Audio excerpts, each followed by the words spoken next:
It's the DGD podcast. Go Dogs.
One Team Media.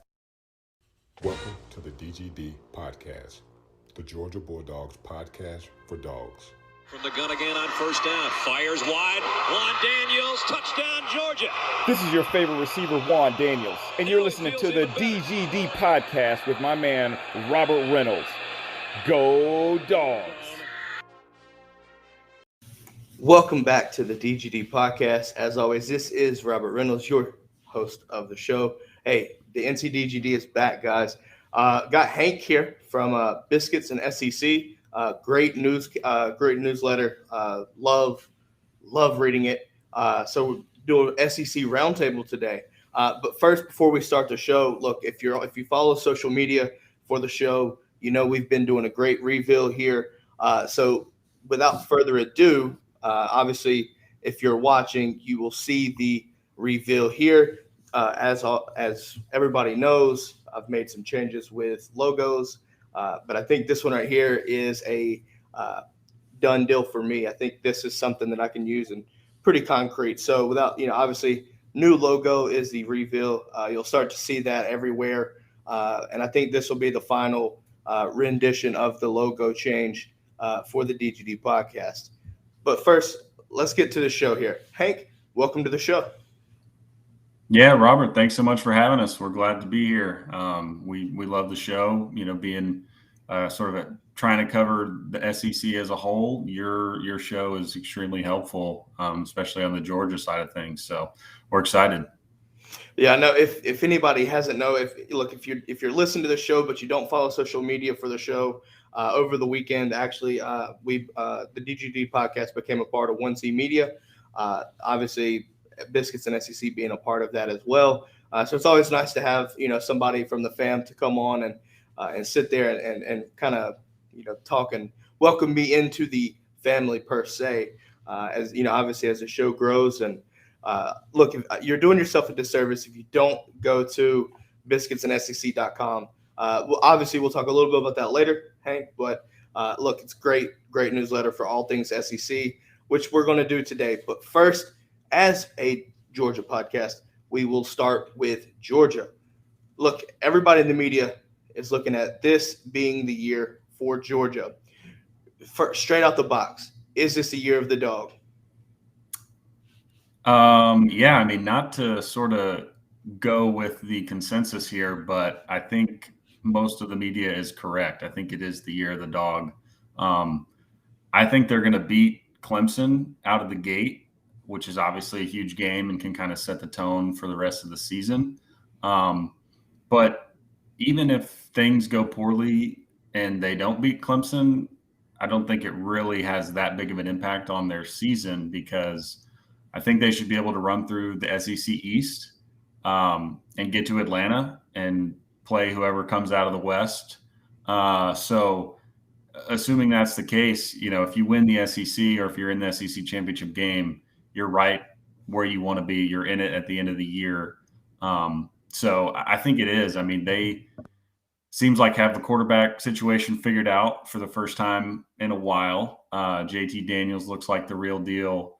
They've got a ton coming back around him, especially at running back, which is typical of Georgia, with both Zamir White and James Cook, I think, are both back.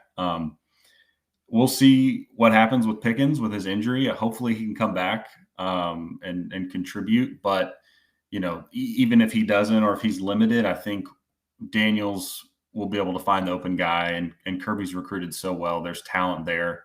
I really do think Georgia is in a great position this year. And it's kind of like, if not this year, then when, right? I mean, this is really setting up to be a big year for them. So I'm all on board the Georgia hype train. I think they're going to have a really, really good year and should be right in it at the end.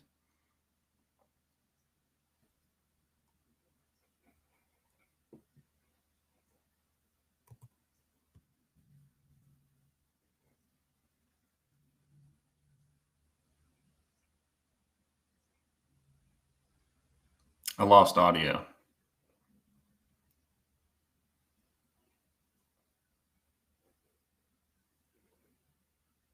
Is that better? Yep, there we go. You're back. Yay, technical difficulties, guys. But no, so as I was saying, obviously without people hearing me, sorry for the silence there for a little bit.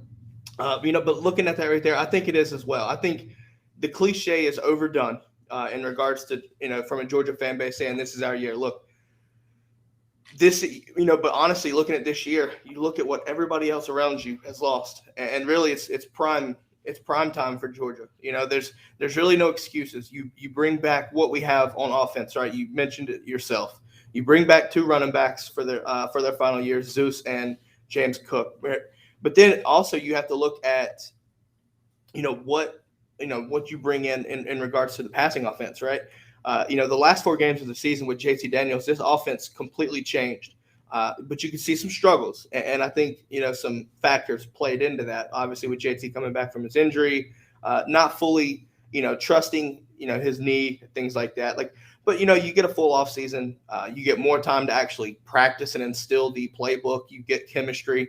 Look, I've talked about this before. The trip that was documented about JT and company really going out to California and working on that time off, to me it sent a lot of bells in my head going, this guy knows what it takes. I think he's going to do everything he can to possibly put Georgia in the best situation to win.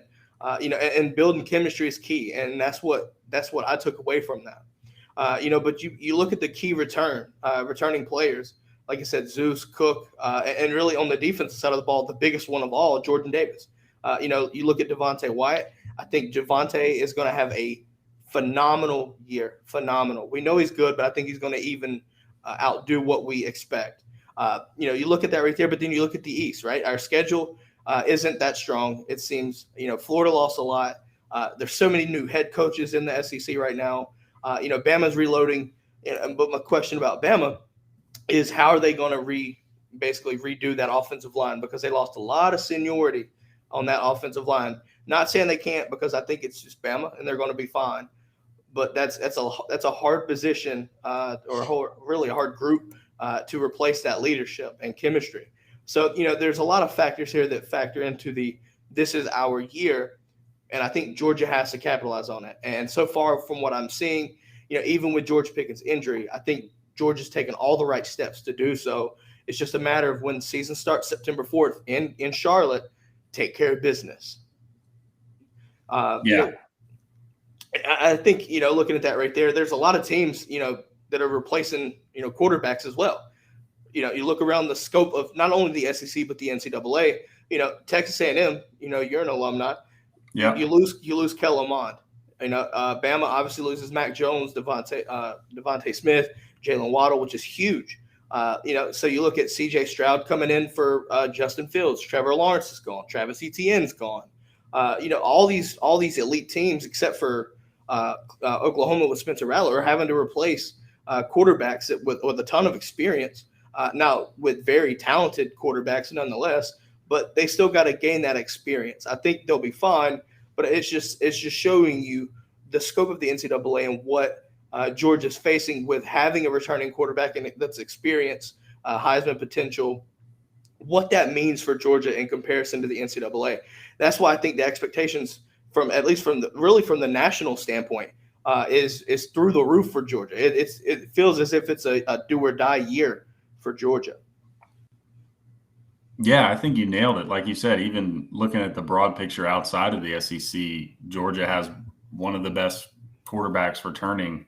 And it's important to note too that Daniels, even though he only played, I think you said 4 games in the back half of last year with Georgia, he played a good amount early on in his career at USC before getting injured and ultimately, basically losing his job to injury and transferring. So not only does he get another year in Georgia's system, but he also has a lot of experience from, several years ago. And like you said, you can't speed up the experience process, right? So he's got a leg up on a lot of other quarterbacks and teams just because he's been in big game situations before and sort of knows what the deal is. Whereas a lot of these other teams, like you said, that are ranked really, really high, they don't have that experience at quarterback. So, maybe someone comes out of nowhere and has a great season. That's certainly possible. But as far as known commodities, JT is one of the best. Absolutely. A lot of people, maybe I don't want to basically prioritize this, but looking at what he did at USC, right? You take this his freshman year. To me, it was unbelievable the success that he had with that program, considering the circumstances. A lot of people don't realize he went through 3 offensive coordinators that year. But that just is a testament to his character. It's a testament to his knowledge and football IQ. But also you kind of see, you saw last 4 games, you saw when he was at USC his freshman year, he's got the talent to get it done. He's played in big games. USC, I think he was one of the only true freshman guys to come in there. He was basically starting as a freshman when he should be a senior in high school. That is a testament to his knowledge. Like I said, going back there, that's a testament to his knowledge and just football IQ and really being a baller, if you want to call it that way. So, for Georgia fans understanding where he is with Georgia right now, look, if you followed him back to when he was at Mater Dei and you followed him back when he was at USC prior to his ACL injury, you kind of knew it was coming. But now that Georgia has the pieces around him, it's really mind-blowing. Even from a Georgia fan, I didn't expect this kind of talent and depth around the offense for him. With the question being, can you protect him on the offensive line, which I think will, but there's so much talent. There's a plethora of riches in the running back position, at the receivers, tight ends. There's really no excuse. And I think, like I said, looking at the offseason and still in the playbook, look, he's very smart. I guarantee you he's got the playbook done already. But it's a matter of getting the chemistry. That's something that takes practice and it takes reps. So this offseason is vital for Georgia. I mean, really for the NCAA. You look at Haynes King at Texas A&M is just a perfect example. This offseason is crucial for him. It's crucial for everybody because you didn't have this last year. So, like I said, JT is taking full advantage of this. The receivers are taking full advantage of it. Everybody's ready to go. And like I said, the expectations for Georgia, JT knows it. He listens to the media. He knows. So he's going to do his damnedest to be ready. And I think he will have Georgia ready to go. But look, Clemson, September 4th. I don't care who you are. That's a tough game. Even you can say that Clemson lost your Travis Etienne, which in my opinion was the best player on that team, even with Trevor Lawrence there, most important player. You lose obviously Trevor Lawrence. DJ Uiagalelei is still a monster. He did get some experience against Notre Dame in a couple starts last season with Trevor being out for COVID. So he has a noticeable start, right? But nonetheless, Georgia is a different beast. I don't want to be an SEC homer, but look, SEC is different than Notre Dame. Not saying that Notre Dame's not good, but when you have an elite SEC program like a Georgia or Alabama, it's just a different beast, really. So, you look at Justin Ross, you look at that, that squad up there for Clemson, it's going to be a damn dogfight. There's no question about it. And I'm sure every single TV of every college football fan is going to be on that game come 7:30 on September 4th. Yeah, it will be a dogfight. Like I had mentioned earlier, I think Georgia will win that game. That's just a hunch, but it could go either way. Like you said, it'll be a dogfight. I expect it to be very close until late in the game. But like I said before, even if Georgia, or in Clemson's case, whoever loses that game, with it being a week one and out of conference to another elite program, it's not a situation where the season goes down the tubes after that. Both teams, win or lose, will be fine as long as they handle their business in the conference to get back into the playoff conversation. I think both teams will still control their own destiny right after that game. I think Georgia will win. Even if they don't, it very easily could still be, the year of the dogs. And maybe could end up helping them in the end, right? If you lose a game early, and that basically puts a chip on your shoulder the rest of the year to get back to the top. We've seen that plenty of times in years past. So I think they'll beat Clemson, but even if they don't, don't sleep on Georgia if they lose week one. They'll be fine, and they should win the East and be in a position to win the SEC. Fair enough. Now, moving on from Georgia, we have to talk about our rival in Knoxville, the Vols. Since you cover around the SEC, look, everybody's familiar by now with the investigation that Tennessee did. Obviously the McDonald's bags of money, things like that. If you don't know, I highly suggest you get out from under your rock and go do your research here.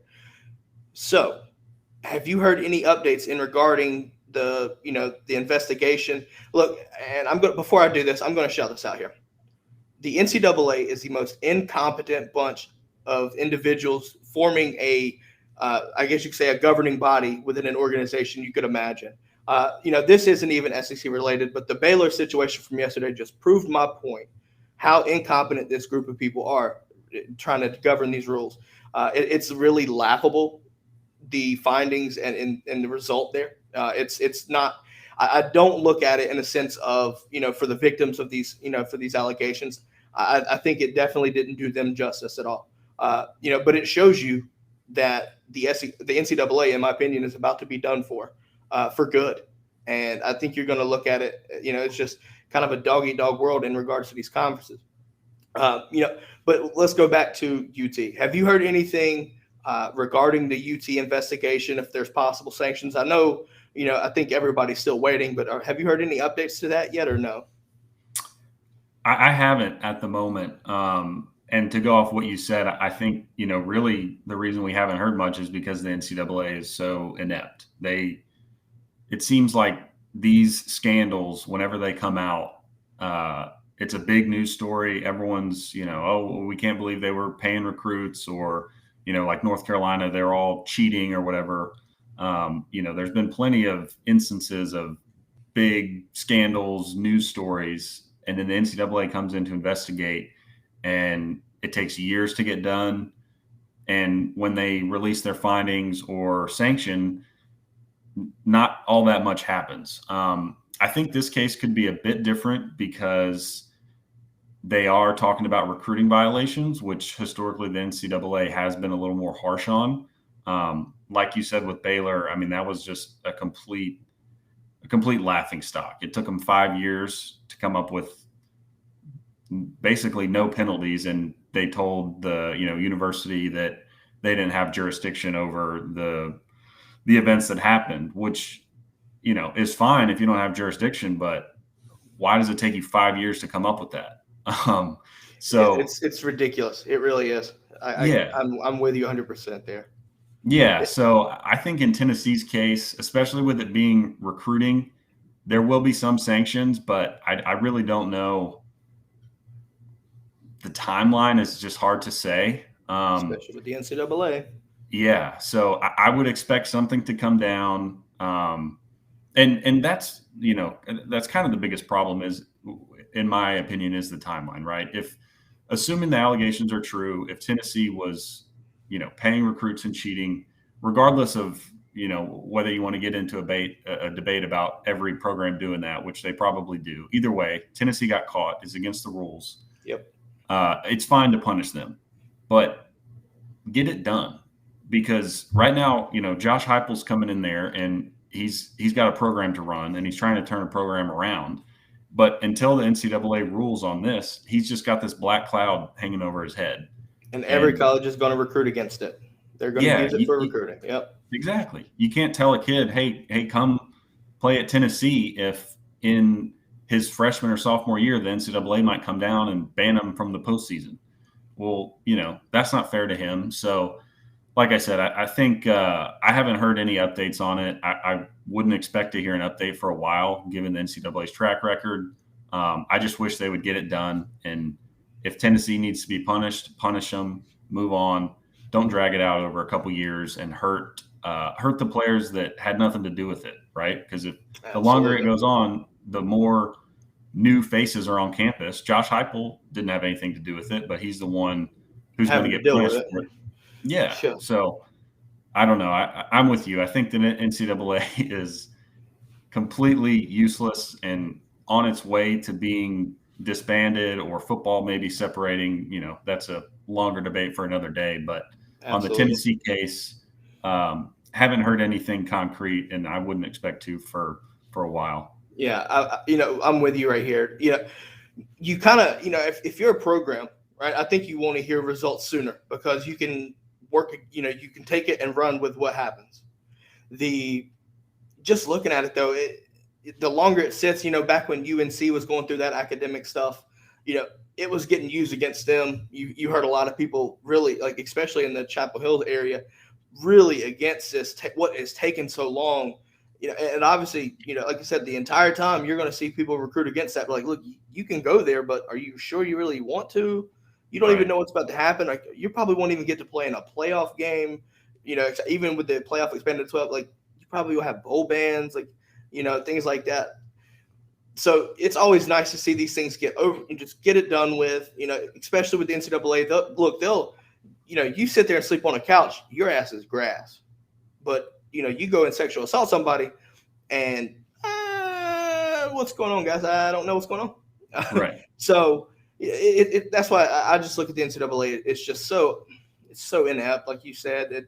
I think you could sit here and beat that dead horse until it actually wakes back up. But just kind of moving on here, though. I want to transition a little bit here. I'm seeing in our comments in regards to NIL. And the comment, for those who are watching, can see this. Jay Shipe says that Miami and Texas will profit most from NIL, in his opinion. And to that, I kind of say that I somewhat agree here. Just from a marketing standpoint, right? You look at Miami, you look at Texas with the brand that they have, the boosters that they have. There's a good chance that you could see those two come back to relevance relatively quickly. Using NIL as a kind of a selling point from a recruiting standpoint. However, Jay, to your point here, I look at it this way: on-field production, to especially the elite kids, is going to matter. And the reason why I say that is because NIL is only temporarily. It's only a temporary thing. However, the elite kids know that they're going to the NFL. So they want to be developed by the best of the best. So I think you look at the elite schools like your Bamas, your your Georgias, those schools right there, your Ohio States, they're going to be just fine. But definitely I do think that you're going to see Miami and Texas, and really maybe even USC, come back to predominance and have, the elite schools that we're used to, growing up and everything like that with your Reggie Bushes, your Matt Leinerts, maybe, not saying it will, but maybe get back to those glory days. But what are your thoughts, Hank, on, the NIL? What are your thoughts on that? Do you like it? And what is its impact? What do you think the impact will be moving forward? Yeah, I like it. I think it makes sense for a player to be able to profit off of his own success, essentially. It's a great unknown right now, though, in terms of the impact. And sort of going back to, what we were talking about with the NCAA, they haven't really given much guidance either. So it's kind of the Wild West out there right now. It seems like no one really knows the right protocol, and no one really knows what the final, impact will be. To your point about, bigger schools or bigger brands getting the most out of it, I think that's spot on. I think NIL, as much as, conference realignment and a lot of other things that are going on, is going to just separate even more the haves from the have-nots, right? If you have a history of being successful or have been successful recently, you're going to do well because you have a brand. People watch your games. They know your players. Schools, I'm trying to think that, will be hurt by this are just the smaller schools, either in Power 5 conferences or really the Group of 5 a lot as well. Because I don't know how much money is going to be going to those players at those schools. So, again, time will tell the full impact. I think it's a good thing that players can make a little bit of money. And I definitely think, bigger schools, Texas, Miami, USC, they should have a leg up in, marketing their players. Whether they are able to capitalize remains to be seen. But I also think, to your point about schools like Alabama or Georgia that aren't necessarily in bigger cities or things like that, those programs will be fine too, again, because they're winning. As long as you're winning and you have boosters and support, there will be ways to get these kids money that matches what a Miami or Texas can offer. So I think it's a good thing for the players. Is it a good thing for maybe the health of the sport overall? Maybe not. But at the end of the day, it's done, and people should have the right to make money off of their hard work. And it'll be really interesting to see, because we're hearing a lot of numbers about Bryce Young's made almost $1 million, but no one's really seen proof of that I'm aware of. Yeah. These disclosure agreements are going to show that, huh? Yeah. So, there's a lot of rumors going around, but I don't think really anyone knows what all's happening for sure. So I think it'll take a couple years to sort of iron out exactly who's, taking advantage of it, who's making the most out of their, sort of marketing department. Because I'm sure all these schools are setting up a ton, of people on the back end to help out with this. Yep. So it's just like anything else in college football. The schools that figure it out and do it well will, capitalize and get the best players. And the schools that, struggle to market their players well will not get as many, blue chip recruits. I agree with you. Look, I want to kind of transition from that to talking about your alma mater here. Obviously, last year, y'all finished 5th, just outside the top 4. Look, that's the same situation that Georgia's faced on a couple of occasions. So we know how that feels like. Obviously, you took care of business in the bowl game against North Carolina. In my opinion, I thought that was a really good bowl game. But what you're moving into this year, right? You lose Kellen Mond, but you do bring back a couple guys that I think I'm excited to see for sure. DeMarvin Leal, Isaiah Spiller, and really Weidermeyer. really one of the best tight ends in the country. But I think I may be wrong here, but this is from an outsider standpoint. I think your season depends on the X factor, which is Haynes King. I believe he's not even set as a starter yet. May be wrong here, but I think he is. I think he will be the starter, and I think your season depends on the development and progression of Haynes King.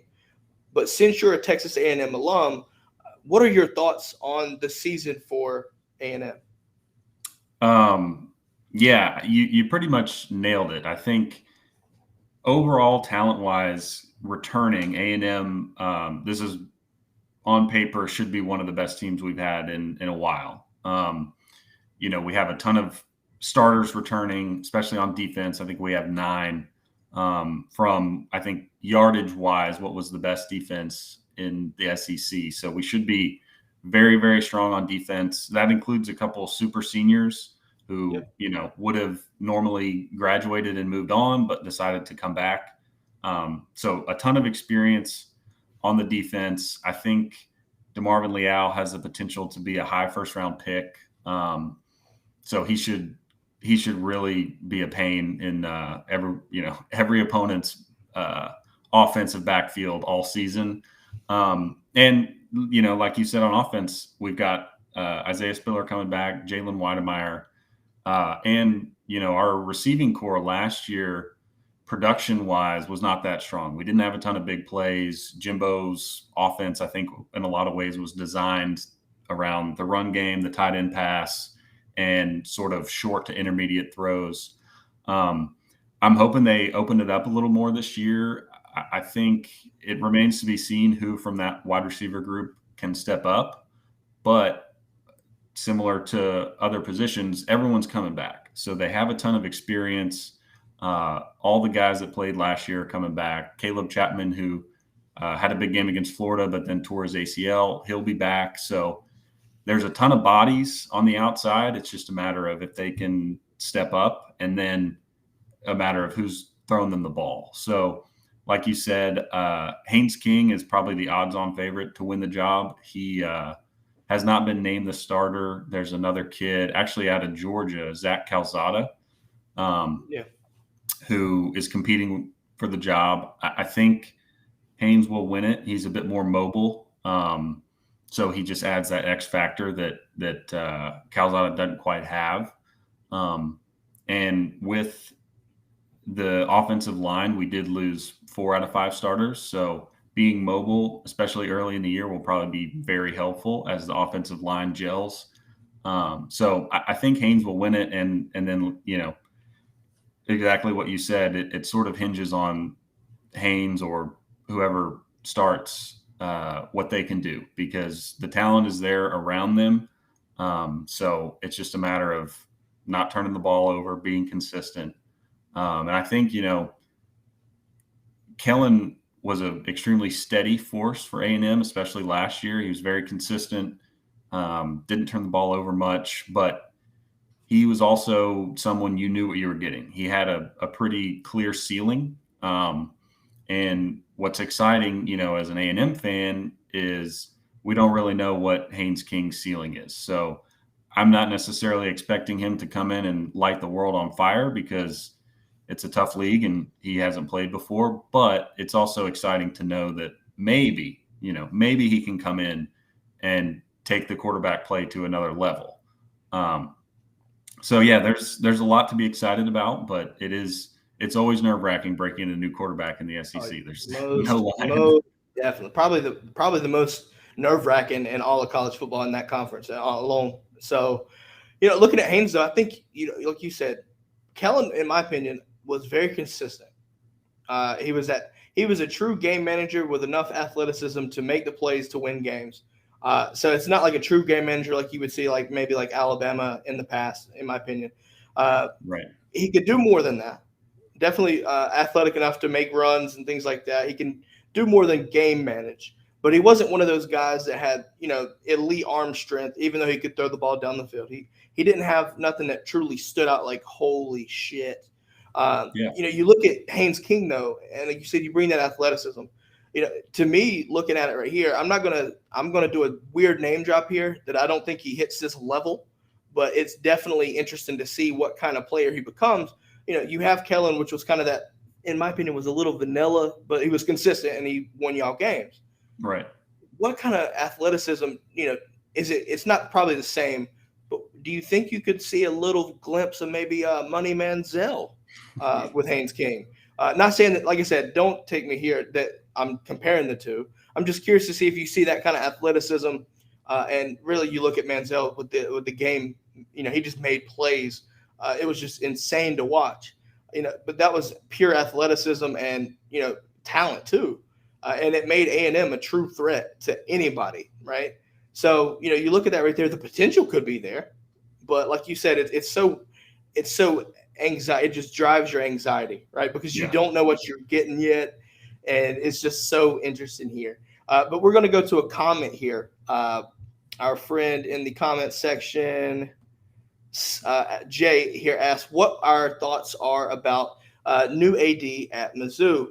If you're not familiar with that right there, Mizzou did get Desiree Reed-Francois, I think from Vegas, if I'm not mistaken, tabbed her as the new athletics director. And is it motivation for that to get second in the SEC East? Looking at it right here, I've made my prediction here. I think that in the East, Kentucky is your surprise pick for second. I think Kentucky finishes second with that solid defense. A lot of people sleep on, but really with the quarterback competition, I think they open up the pass game enough to become a threat, keep drives alive. It might be ugly wins, but I think they can do it. So I have them picking Kentucky as second, but Missouri I think will finish third. I know everybody's wondering where Florida is, but I have them at fourth. They just lost a ton of talent, and I think they take a big step back. But you're looking at Mizzou right here. Mizzou with Connor Bazelak and Eli as the second-year coach. I think that program is on the rise. So you look early in the season when Kentucky and Missouri play. I think that might be the game that decides second place in the East, at least in my opinion. What are your thoughts on Mizzou? Obviously, they bring in the new athletic director, but it seems like Como's got a lot of energy right now to make some noise with the depleted East. What are your thoughts on Mizzou? Yeah, I think if you're a Mizzou fan, there's a lot to be excited for. Like you said, you got Connor Bazelak coming back, who showed a lot in his first year. Again, I don't think it can be understated, the impact of COVID last year on these younger players. So he's finally got a full spring practice under his belt. He's got a whole year in the system. So I think a lot of players that, maybe showed flashes last year will really come into their own this year, just because they've had that off-season normal workout regimen and they're able to, practice normally, study film normally, and just it's a much more simple situation than it was. So I think there's a lot to be excited for there, just around his progress from year one to year two. And then, like you said, with Coach Drinkwitz, I mean, I was a little bit skeptical when they had first hired him, just because he didn't have a ton of head coaching experience. I think he was successful at Appalachian State, but only was there a year, maybe two. But again, based on what we saw last year, where the situation was tough, he's a brand new coach, COVID hits, no spring ball, and they came out and competed for the most part last year. A little inconsistent at times, but competed, right? So give him another year, let him go through spring practice, let everybody get more comfortable with the culture, the system he's trying to implement. And I absolutely, could see them finishing second or third in the East if everything comes together, just because it kind of is wide open behind Georgia. So there's no reason to think that Mizzou, with a very solid quarterback, can't be right there in the running.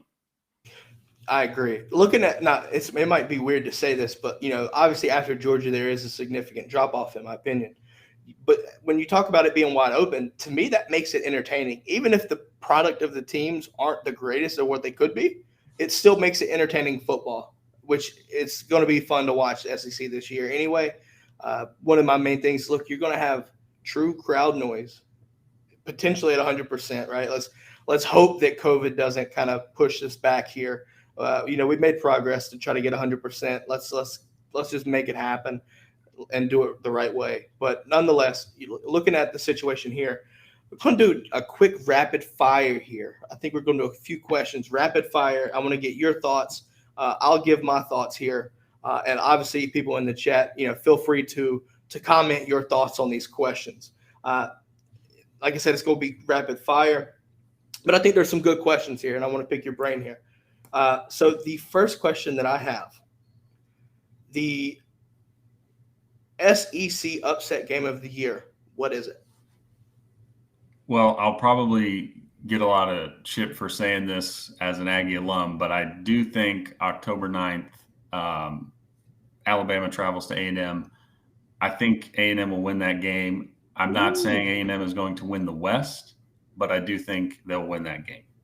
Yeah, looking at it, though, I know Jimbo had said some strong words in the preseason, talking about I forgot it was exact words, but I'm trying to paraphrase here, talking about beating his ass. I don't know if exact, but I remember hearing about it, and I was like, oh, my goodness. Like that just – to me, that made A&M, Texas, A&M and Alabama just the big game to watch, I should say, the big game to watch that week. So I think my SEC upset of the year is Kentucky over Florida. You look at Florida, right? Like we said, they lost a ton of talent, right? They lose a ton of talent, and you have Emory Jones there. And there's real question marks there because how is he going to handle, trying to regroup what they lost offensively? So I think, you look at Florida and you lose against Bama, you lose against Georgia. I think LSU beats them because LSU is going to have a way better year than last year. I think they're going to do way better this year. And a lot of people are not thinking that. I think people are still sleeping on LSU, which I'm sorry, but you're not doing yourself a favor there. But I think Florida either loses to Missouri or Kentucky. Both teams are really good, Kentucky and Missouri. I look at Kentucky beating Florida. And the reason being is with Emory Jones there, even athletically gifted as he is, that defensive front for Kentucky are maulers, and they will get after the quarterback. But people don't remember this fact that Kentucky led the league in regards to SEC. They led the SEC in takeaways last year, interceptions specifically. But they took the ball away from teams on a consistent basis last year, and that's really going overlooked right now. So when I look at that, Emory Jones could have some fits there, especially with the offensive line in Florida not being as 100% as solid as it should be. So I think that there's a good chance that the Florida or the Kentucky defense gives Emory Jones the fits that he shouldn't be wanting to see by any means. And I think it causes that game to be closer than it should be, and ultimately Kentucky winning. Even if it's an ugly game, I think Kentucky can pull that out. So that is my upset of the year. But moving on to the next question, I want to hear your thoughts on this. The one game that you're most excited for in the SEC this year. Is it still A&M Bama for you, or is it a different game? Yeah, I think, as a homer, it's A&M Bama. As I look at the SEC as a whole, I think, there's two that come to mind. First is LSU Alabama, because like you said, I think LSU will be a lot better this year. And that's a heated rivalry. The Tigers will be coming for blood. And I'm just interested to see, how Alabama is all season. I think they're going to be very good. Obviously, it's Saban, but they did lose a ton, and we don't have to go back over all of it. But I think there'll be a lot more times this year as opposed to last year where the games are close. Last year Alabama destroyed everybody. This year, I think there'll be a lot closer games. So I'm interested to see how LSU has progressed, and can they compete with Bama? Are they there yet? Or not? And then I think the Georgia-Florida game as well, because it's a big rivalry game, and Florida got the best of them last year. Kirby and the Dogs aren't happy about that, and they have the better team. So I'm excited to see just what Georgia can do, because I think Florida should be overmatched in that game. But, Dan Mullen has a way of figuring things out on offense. While I don't have a ton of faith in Emory Jones, Mullen's track record is pretty solid. So whether it's a lot of QB runs and it's more of, like a Nick Fitzgerald style offense that he ran at Mississippi State, I don't know. But I could see Mullen and the Gators being just frisky and pesky in that game, and keeping it close. I'm going to throw out a game that probably nobody's even thinking about right now. And how this game comes this year, it's going to be interesting for me to see. But my game that I'm curious to see is Bama Ole Miss.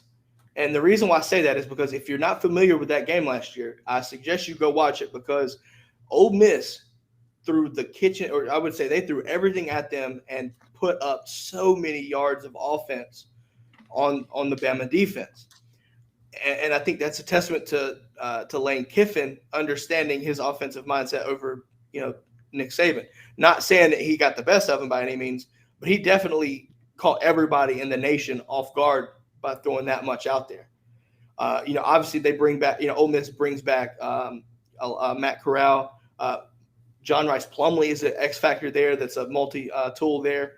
They do lose Elijah Moore. However, it doesn't really matter, in my opinion, who you take out, because Ole Miss's offense is going to be potent, period. I just think they got to get better defensively, and I think they do, which is why I'm curious to see what happens with Bama and Ole Miss.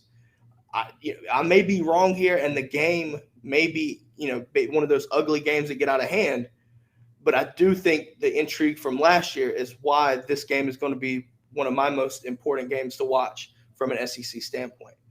And the last question here, what is your biggest, basically your biggest surprise team and your biggest disappointment team in the SEC this year?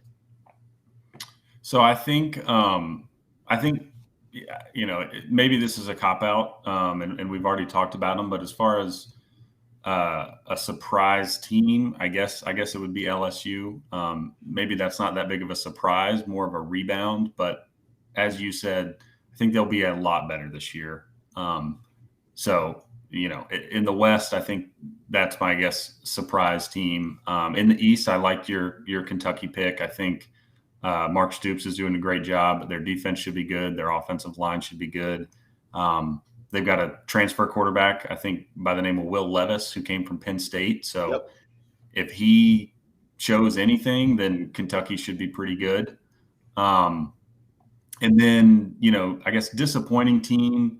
Again, this might not be a total disappointment because they're breaking in a new coach, but I think Auburn's going to struggle. I think the West this year with Alabama, LSU, A&M, and Ole Miss are kind of head and shoulders above the rest.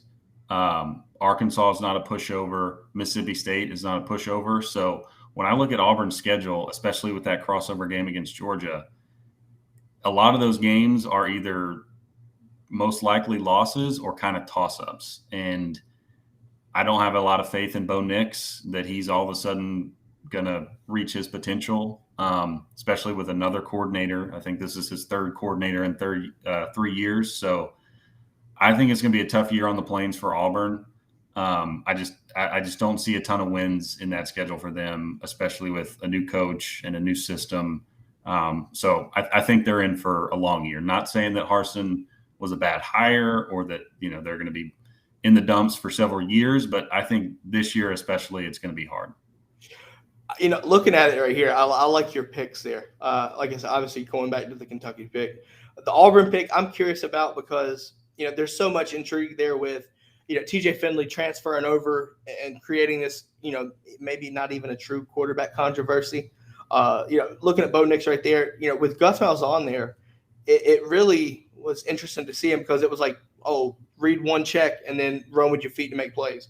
Yep. I'm curious with Bobo there, right, as the offensive coordinator, how Nix kind of transitions through the offense, how Bobo is doing that. I think you see Bo Nix, develop as a better pure passer with Bobo there. I'm just obviously curious what Harsin brings, how he's going to translate to the SEC.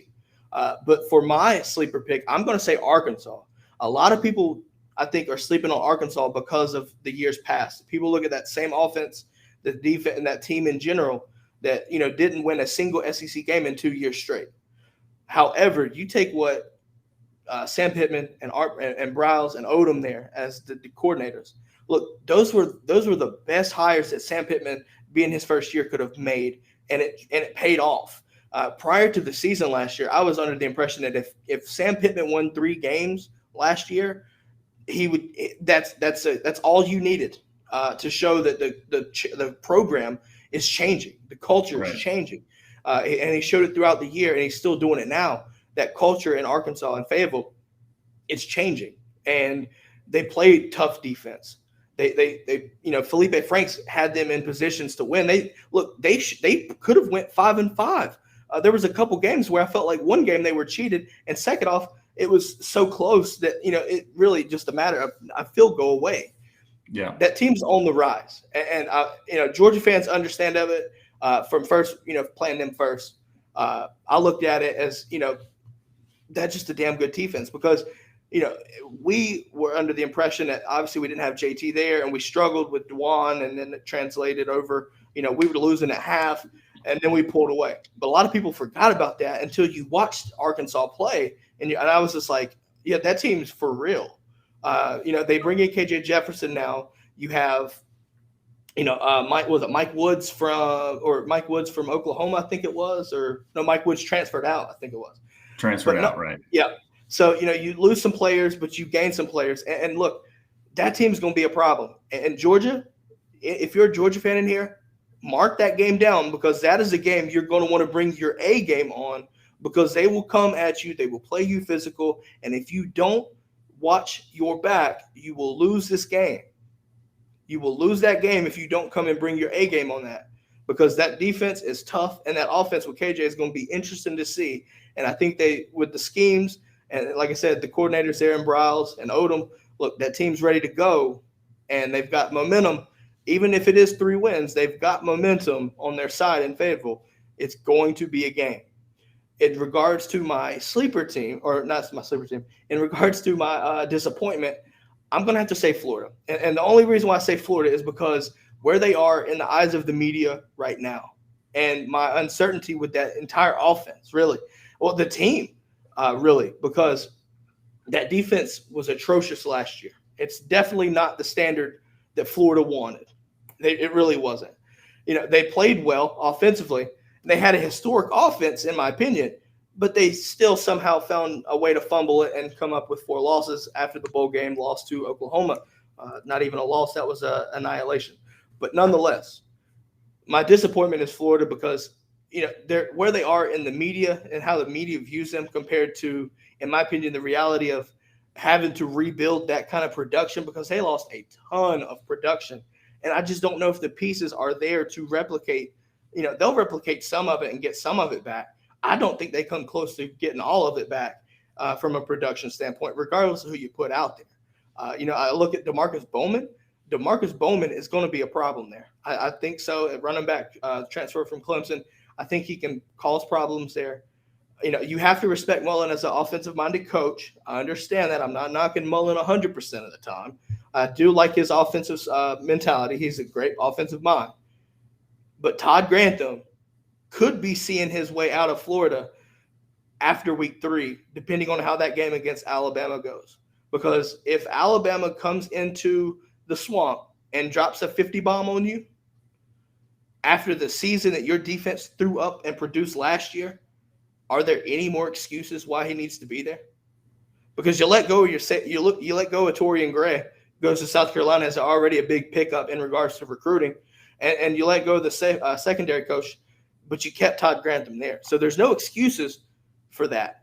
If they come in and drop that much on them, and it's not close, you could definitely see Todd Grantham be on the hot seat, if not gone, after that game.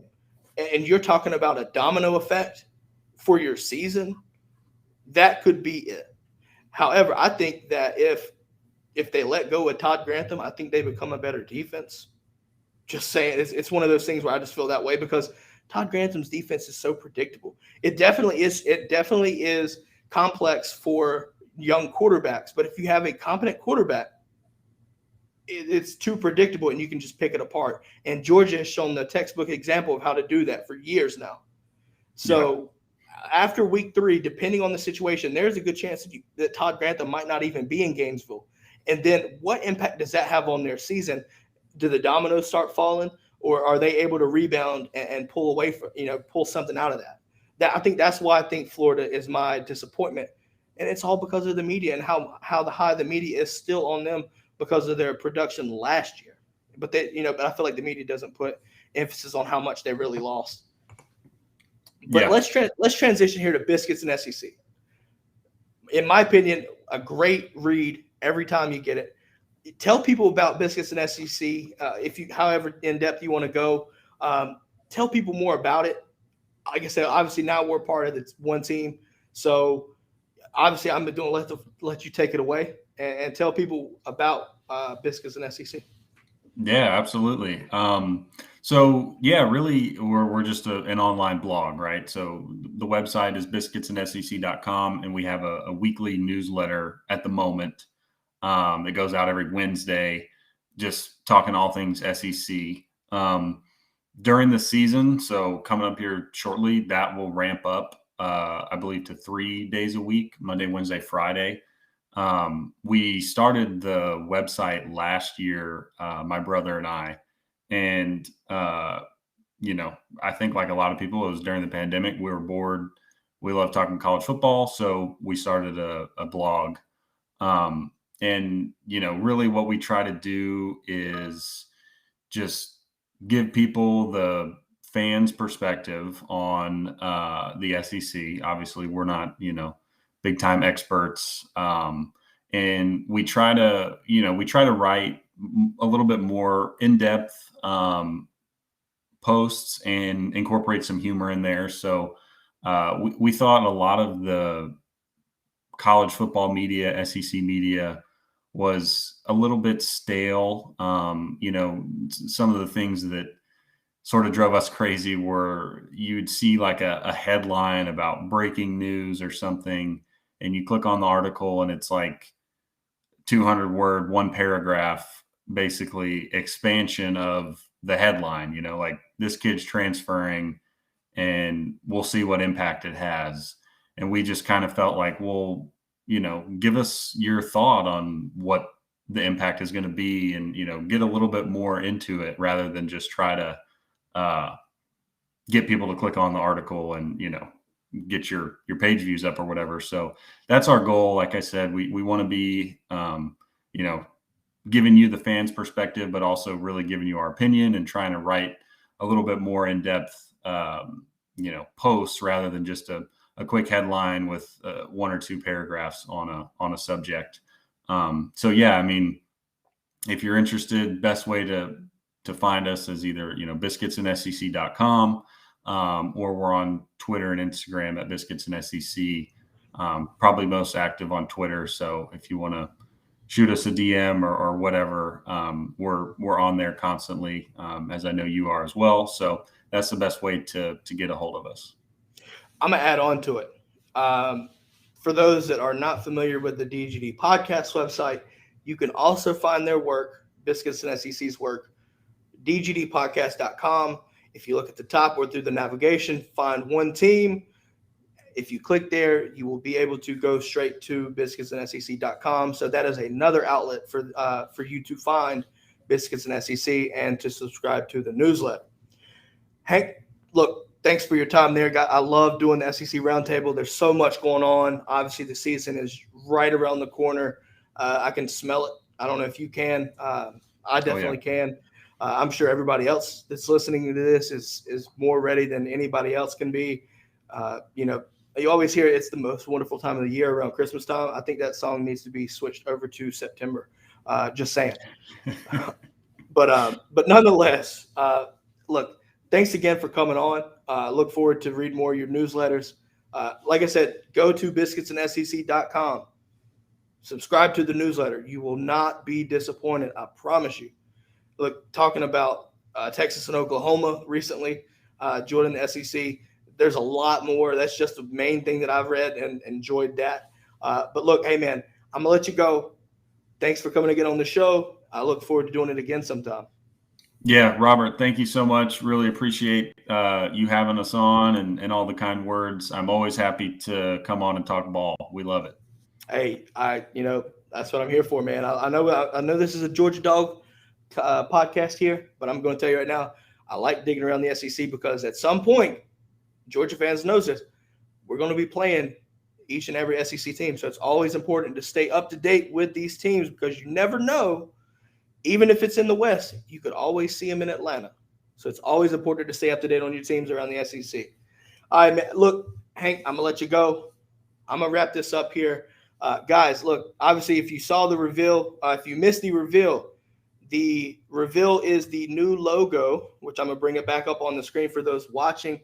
If you're listening to this on podcast, you can find us, DGD Podcast, social media, or the website, and it's right there for you to see.